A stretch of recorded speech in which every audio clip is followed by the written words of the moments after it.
নাম বিজেন মুখার্জি। আরেকটি যখন আমি পুজোয় বসি তখন আমাদের এই নামঘর আছে না, নামঘর, নামঘরে ঠাকুরের ফার্স্টে দর্শন করি।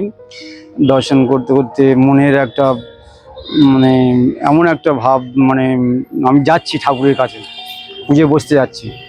বলার সঙ্গে সঙ্গে ঠাকুর মানে বলার সঙ্গে যখন পীঠস্থানে যাওয়া হয়, দর্শন করি, দর্শন করে তখন মার কাছে ঠাকুরকে আদেশ করি যে আমি পুজো করতে যাচ্ছি, একটা ভাব।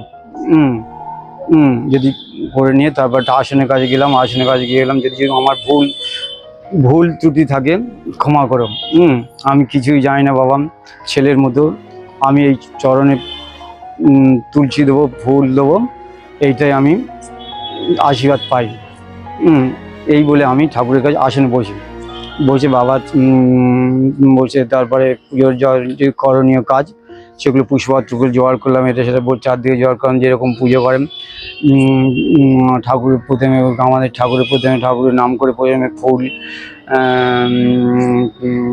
চরণ তুলসী, দূর্বা, তিল, চারদিকে ছোটদের একটু জল টল দিয়ে দিয়ে তারপর আসন শুদ্ধি, পুজো শুদ্ধি, সব যাবতীয় যে পুজোর যে কর্ম, একের পর যে করণীয় কাজ, সেই কাজগুলো করে ঠাকুরের চরণে, যেরকম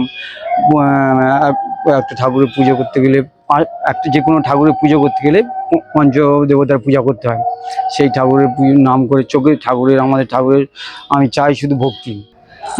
সেই চোখে চোখে ঠাকুরের ফুল, ঠাকুরের ফুল টুল এরা সেরা বিভিন্ন কারুকার যা কাম আছে সেইগুলো ভক্তি সহজ করে করে পুজোয় মন দিয়ে মনের আত্মাকে মানে ঠাকুর কাছে সম্প্রদান করে দিয়ে দিই। যে মানে পিছনে কি হচ্ছে, সামনে কি হচ্ছে, বা আগে কি করছে, কে করছে, কীর্তন করে যাচ্ছে, সেটা আমি ওসব গুরুত্ব দিই না। আমি জিনিস ঠাকুরের চোখে চোখ দিয়ে ঠাকুরের চরণে পড়লে পুষ্পপাত্রে পুজো করি ভক্তিতে।